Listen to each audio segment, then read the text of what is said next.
दोस्तों, आपसे मुखातिब हूँ सदी के महत्वपूर्ण कवियों के श्रृंखला में राकेश रेणु जी की कुछ कविताएं लेकर। राकेश रेणु जी बीच के अंतराल के बावजूद लगातार कविता जगत से जुड़े हैं, साहित्य सेवी हैं, समाज चिंतक हैं। इनकी पैदाइश सीतामढ़ी बिहार की है। इनकी कविताएं हिंदी की प्रायः सभी अग्रणी पत्र पत्रिकाओं में प्रकाशित हो चुकी है और कुछ एक भारतीय भाषाओं में इनके अनुवाद भी हुए हैं। इनकी प्रकाशित पुस्तकें हैं रोजनामचा, ये कविता संग्रह है। इसी से बचा जीवन, ये दूसरा कविता संकलन है। नए मगध में ये कविता संग्रह शीघ्र प्रकाशित है और सोबती की सोहबत में ये संपादित पुस्तक है। फणेश्वर नाथ रेणु के उपन्यास संसार पर संपादित पुस्तक है। समकालीन हिंदी कहानियाँ संपादित है। 100 वर्ष बाद छायावाद संपादित है। समकालीन मैथिली साहित्य यादों के झरोखे, इस तरह के तमाम संकलन संपादन राकेश रेणु जी ने किए हैं। विभिन्न पत्र पत्रिकाओं तथा ई पोर्टल पर इनकी कविताएं, साहित्य, कला और थिएटर पर लेख इनके प्रकाशित हो चुके हैं, चर्चित होते रहे हैं। कविता के लिए भी खासे लोकप्रिय हैं राकेश रेणु जी। आकाशवाणी हो, दूरदर्शन हो, इस पर इनकी कविताएं प्रकाशित प्रसारित होती रही हैं। तमाम तरह की वार्ताएं, परिचर्चाएं, इनका प्रसारण होता रहा है। पिछले 2 दशकों से अधिक समय से ये साहित्य और कविता की सेवा कर रहे हैं। इस दौरान आधे दर्जन से अधिक पत्र पत्रिकाओं का संपादन कर चुके हैं। फिलहाल साहित्य संस्कृति की पत्रिका आजकल के संपादक हैं, प्रधान संपादक।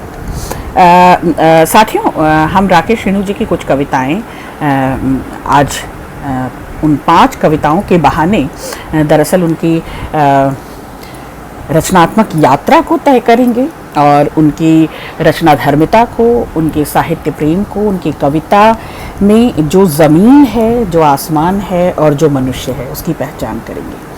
साहित्य के सरोकारों से, साहित्य से जुड़ी उनकी चिंता जो है, समय और समाज का जो स्पंदन है इनकी कविताओं में, आज उनको भी चिन्हित करेंगे शोधार्थियों। तो बहुत अधिक बात न करते हुए हम उनकी कविताओं पर आते हैं। ये नए जो प्रकाश इनका कविता संकलन है नए मगध में, इससे मैंने अपनी पसंद की 5 कविताएं चुनी हैं आपके सामने। नए मगध में जाल में फंसेगी सबसे मासूम चिड़िया, चालाक लोमड़ी मदद करेगी बहेलिए की।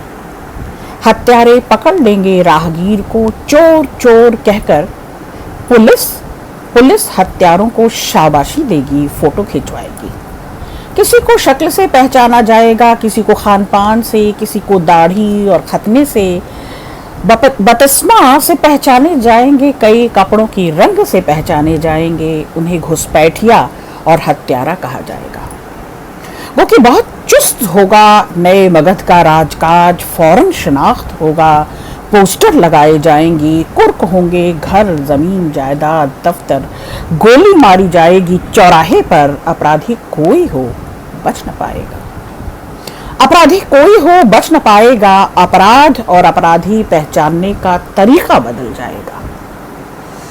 जानकार कहेंगे इसमें नया क्या है, जानकार कहेंगे इसमें नया क्या है, या तो मगध में हमेशा से होता ही आया है। साथियों, मगध का अतीत, मगध की राजनीति, मगध की संस्कृति, मगध का परिवेश इस पूरी कविता में उजागर होता है।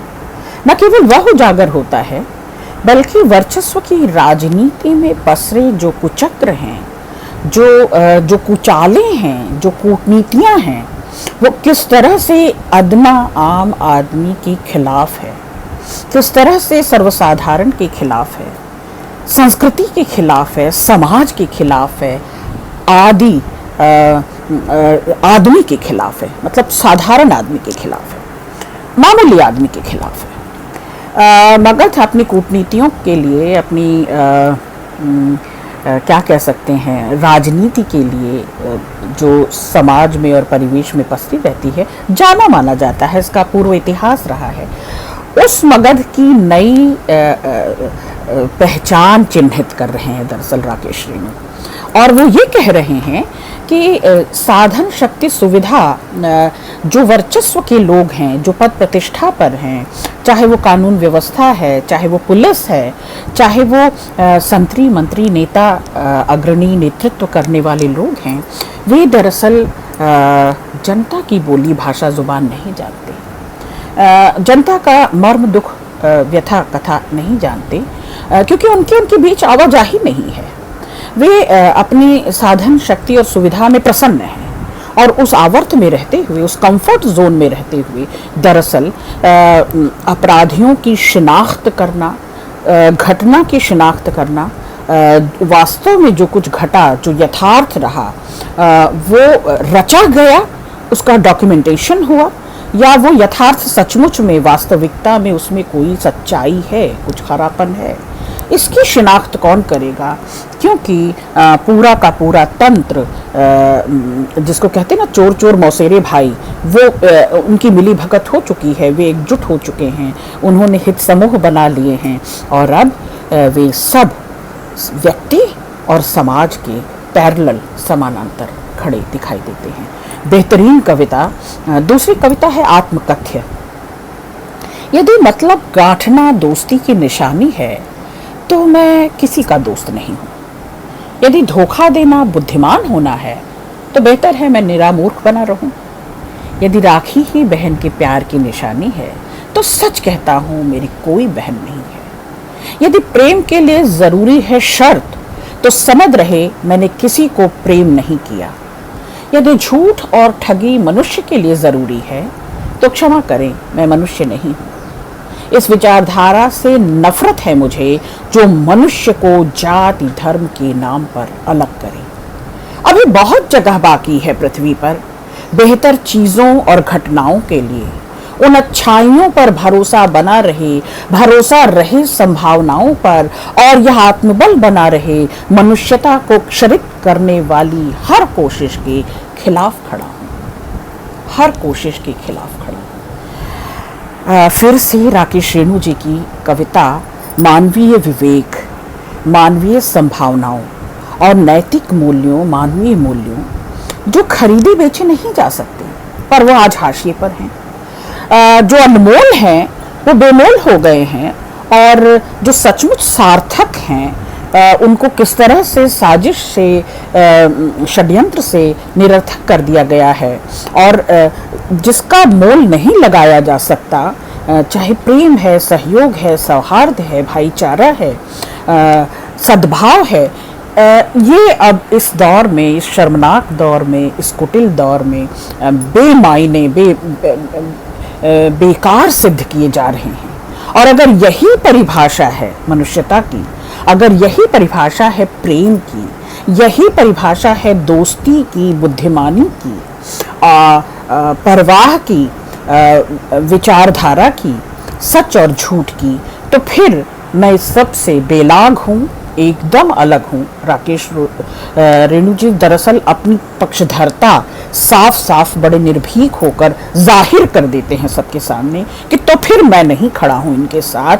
आप कुछ भी समझें, मैं संभावनाओं का कवि हूँ, मैं नैतिक मूल्यों और मानवीय विवेक का हिमायती हूँ। यदि यह सब कुछ है, और वो आस वो बनाए रखते हैं और कविता में उस आस को परोसते भी हैं दरअसल कि आत्मबल बना रहे, मनुष्यता क्षरित ना हो, अच्छाइयों पर लोगों का भरोसा बना रहे और बचा रहे।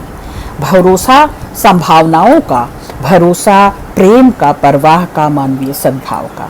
तो बेहतरीन कविता थी राकेश रेणु जी। शुद्धार्थियों में तीसरी कविता पढ़ती हूँ, प्रतिरोध। कठिन होता है पहचानना चेहरा, कठिन होता है पहचानना चेहरा, प्रेम में डूबे आदमी का। उसका चेहरा उसका नहीं रह जाता, आदतें उसकी नहीं। सबसे बड़ी बात कि बदल जाती है सोच उसकी, वह आईना बन जाता है प्रियतम का। प्रेम सब कुछ बदल देता है। बेहतरीन। प्रेम सब कुछ बदल देता है, दिमाग में जा बैठता है, जहन में आत्मा से एकात्म बैठाता, बदलता वजूद। इसलिए सोचो, इसलिए सोचो, गीदड़ से प्यार करोगे गीदड़ बन जाओगे, सांप से प्यार करोगे सांप बन सकते हो। भेड़िए से प्यार करोगे तुम्हें भेड़िए सा खूंखार बना देगा। कायर का साथ कायर बना देगा, दिलेर का प्यार दिलेर। इसलिए प्यार करो पर सावधान रहो। आहा, इसलिए प्यार करो पर सावधान रहो, सोचो तुम किसे प्यार कर रहे हो। प्रेम में डूबा आदमी आईना है प्रीतम का। प्रीतम प्यार करने वाला। हर हाल में मुक्त करता है प्रेम और निर्भीक, इतना कि बंधन सब ढीले पड़ जाए। बहुत खूब। दीवारें अड़ कर ढह जाए, इतना हल्का बनाता कि उड़ सको मन चाहे उड़ान, इतना तन कि कुछ भी खुल सके तुम में, तुम समा सको कहीं भी। आजाद होना चाहते हो, आजाद होना चाहते हो तो प्रेम करो। नफरतें मिटाने के लिए प्रेम करो। प्रेम करो बंधनों को तोड़ने के लिए, दीवारें ढहाने के लिए प्रेम करो। हर विभाजन के खिलाफ प्रेम करो। जुल्मतें मिटाने के लिए प्रेम करो। दुशासन हटाने के लिए प्रेम करो। बेहतरीन कविता। मैं प्रायः कहा करती हूँ, करीब 20-25 साल से जब से थोड़ा सा विवेक संभाला है, थोड़ी सचेतन हुई हूँ जीवन जगत के लिए, कविता जगत के लिए और विद्यार्थियों के लिए, तो लगातार सतर्क रहती हूँ और सिखाती समझाती हूँ। प्रेम विराट होता है और जितना उसमें विस्तार है उतनी ही गहराई है। और जिसने प्रेम को सचमुच चीन लिया ना, जिसने जो प्रेम में सचमुच पगा है, रचा पचा है, वही जान पाएगा कि प्रेम उन्मुक्त करता है। प्रेम हल्का कर देता है। हर गांठ से, हर कुंठा से, हर कमी से, ग्रंथि से, कमजोरी से, संकीर्णता से मुक्त करता है प्रेम। प्रेम उदार बनाता है, प्रेम तरल बनाता है, सबको समो लेने का, सब में समा जाने का आपको कुवत देता है, काबिलियत देता है प्रेम।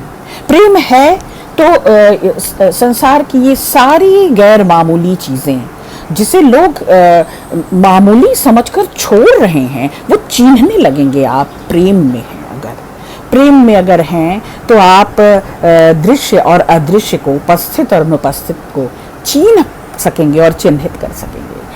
प्रेम आपको लबालब करता है और जब प्रेम सराबोर करता है ना, तो प्रेम दरअसल आपको सिखाता है सरल होना, सहज होना, पारदर्शी होना, तरल होना। जैसे कि दुख तरल होता है, सुख ठोस होता है। तो दुख का आना, प्रेम को चीन्हना, दुख में रहना, विपदा को, व्यथा को, पीड़ा को सहना प्रेम में होना है। और इस यातना में जो मिठास है वो तमाम क्या कह सकते हैं, तमाम गुडी गुडी चीज़ें जो हैं, जो आकर्षित करती हैं, जो लुभाती हैं, जो बांध लेती हैं, जो मोहग्रस्त करती हैं, जो खिंचाव, चुंबकीय आपको क्या कह सकते हैं, ग्रस लेता है, उन सब चीज़ों से आपको मुक्त करता है प्रेम। प्रेम आकर्षण नहीं है, प्रेम वो प्रभाव है जो दिनों दिन गहराता है। प्रेम कहती हूँ ना कि जो डूबा सो पार, जो जो बूढ़े शामरन त्यों त्यों उजलू हुए। तो प्रेम को पहचानना और चिन्हना, जिसने भी जान लिया, भले ही वो मुट्ठी भर लोग हैं, वे बचे रहेंगे, उनका प्रेम बचा रहेगा, तो ये समूची दुनिया जीने लायक होगी और ये सृष्टि बचेगी। बेहतरीन कविता कवि। अगली कविता है स्त्री। एक पत्थर को, एक स्त्री को पत्थर बना दिया गया, एक स्त्री को विष का प्याला दिया गया, नाक काट ली गई एक स्त्री की और एक स्त्री को जिंदा जला दिया। दोष उनका केवल इतना रहा कि उन्होंने थोड़ी जगह चाही अपने लिए, स्पेस, अपनी इच्छाओं, कामनाओं के लिए थोड़ा आकाश चाहा उड़ने के लिए। स्त्रियां वाचाल मानी गईं। उनकी इच्छाएं थीं, वे धरती चाहती थी, आसमान की हसरत रखती थीं। डरे हुए पुरुष को अपनी सत्ता जाने का डर था। जब कोई पुरुष ऐसे कहता है ना, तो घर कर जाता है दिल में, तो हमेशा हमेशा के लिए अपना स्थान बना लेता है दिल में। स्त्रियां वाचाल मानी गईं, उनकी इच्छाएं थीं, वे धरती चाहती थीं, आसमान की हसरत रखती थीं। डरे हुए पुरुष को अपनी सत्ता जाने का डर था, वह ऐसी सभी स्त्री से मुक्ति चाहता था। पुरुष और जो वर्चस्व का भूखा है, जो रुग्ण मानसिकता का पुरुष है, हर पुरुष के खिलाफ नहीं होती ऐसी स्त्रियां, लेकिन वो पुरुष जो रुग्ण मानसिकता में जकड़ा हुआ है, जो अपने पूंजी को, जो अपने वर्चस्व को सर्वोपरि मानता है, ऐसा पुरुष डर जाता है स्त्री की सत्ता से, मुखरता से, उसकी वाचालता से, उसके रहने सहने कहने और अपने लिए स्पेस ढूंढती स्त्रियां, लिखती पढ़ती बोलती बतियाती स्त्रियां जोखिम हो जाती हैं, उनकी सत्ता चरमराने लगती है, डगमगाने लगती है। इंद्र को सत्ता जाने का डर था, अयोध्या को अपनी इज्जत, राज्य के विभाजन की आशंका रही ययाति को, उसे भोग के लिए चाहिए थी स्त्री, बराबरी और हक जताने के लिए नहीं। इतिहास गवाह है, राकेश रेणु जी कहते हैं, निश्चित तौर पर साहित्य को प्रकाश देता है, पृष्ठभूमि देता है, आधार देता है इतिहास। इतिहास के बिना साहित्य अधूरा है, और इतिहास को जितना आप खंगालते हैं, देखते हैं, तो नेपथ्य में वो जो गूंज अनुगूंज है, आज तक यदि वो विद्यमान है उसी तरह से, तो बदला है क्या? तो हम बदलने की किस बदलाव की बात करते हैं, किस विकास की बात करते हैं, कौन सी उन्नति हुई? आदिम जमाने से लेकर आज तक यदि वो चीजें ज्यों की त्यों ठोस रहीं, कठोर रहीं, कुटिल रहीं, यदि व्यवस्था समान नहीं हुई, यदि अधिकार समान नहीं मिले, यदि अभिव्यक्ति समान रूप से नहीं हुई, तो फिर हम किस अधिकार की बात करते हैं, किस विकास की बात करते हैं, किस उन्नति की बात करते हैं? डर था उन्हें वर्चस्व छूटने का, तो इतिहास गवाह है, राकेश रेणु जी कहते हैं, डर था उन्हें वर्चस्व छूटने का, स्त्रियों के बेकहल होने का। इंद्र, ययाति, देवदत्त, राम एक ही पुरुष के थे कई नाम। आहा, आर्यावर्त की यह कथा कालजयी थी, नदियों बोलियों पर्वतों को लांघती, हस्तिनापुर, अयोध्या, मिथिला, किष्किंधा, कौशल, चित्तौड़ होती हुई नए मगध तक चली आई, नए मगध तक चली आई। पूरे भारतवर्ष का ये अतीत रहा है, ऐसा अतीत रहा है। यत्र नार्यस्तु पूज्यन्ते रमन्ते तत्र देवता, कहाँ की बात है ये? शास्त्र ज्यादा खतरनाक हैं शस्त्रों से, ध्यान रखें आप शोधार्थियों। ये दरअसल चिन्हित करने की चीज़ है।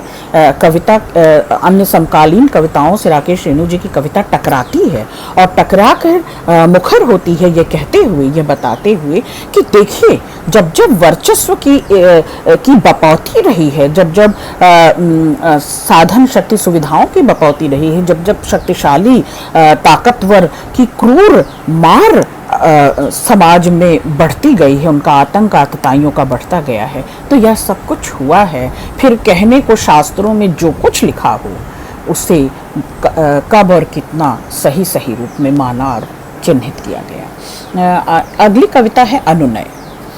ये कविता मुझे विशेष प्रिय है, किसान से जुड़ी हुई है, जो इस हरित क्रांति और कृषक प्रधान देश और अन्नदाता है, वो इस के बखिए उधेड़ती हुई ये कविता है। शोधार्थियों आप ध्यान से सुनेंगे। उदास किसान के गान की तरह, शिशु की मुस्कान की तरह, खेतों में बरसात की तरह, नदियों में प्रवाह की तरह लौटो, लौट आओ जैसे लौटती है सुबह, अंधेरी रात के बाद जैसे सूरज लौट आता है, सर्द और कठुआए मौसम में जैसे जनवरी के बाद फरवरी लौटता है, पूस माघ के बाद फागुन, वैसे ही बसंत बन लौट आओ तुम। लौट आओ पेड़ों पर बौर की तरह, थनों में दूध की तरह, जैसे लौटता है साइबेरियाई पक्षी 7 समुंदर पार से प्रेम करने के लिए इस धरा पर।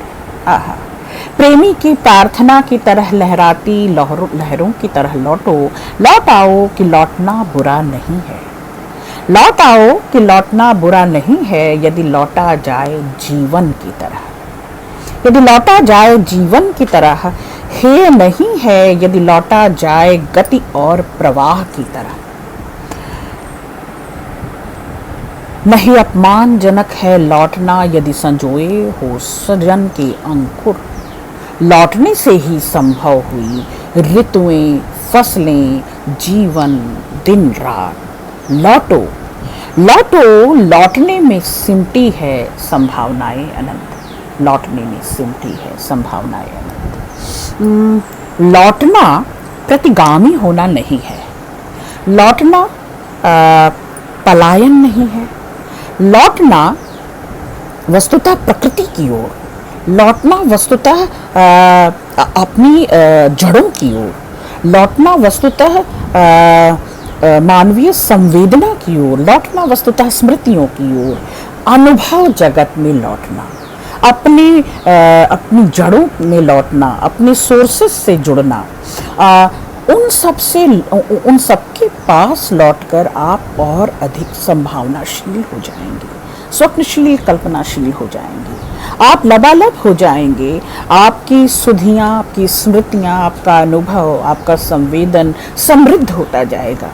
तो ये लौटना उतना खतरनाक नहीं है, लौटने में कोई अपमान नहीं है, लौटने में कोई बुराई नहीं है। यदि इस तरह आप लौटे, इन संभावनाओं के साथ लौटे, यदि जैसे साइबेरियाई पक्षी लौटता है प्रेम के लिए, अपनेपन के लिए, दोस्ती यारी के लिए, संबंध बनाने के लिए, और लौटना फिर बुरा नहीं है यदि जीवन की तरह लौटा जाए, प्रवाह की तरह लौटा जाए, गति की तरह लौटा जाए, सृजन के लिए लौटा जाए, तो फिर अनंत संभावनाओं से भरपूर इन कविताओं के साथ आज हम रहे।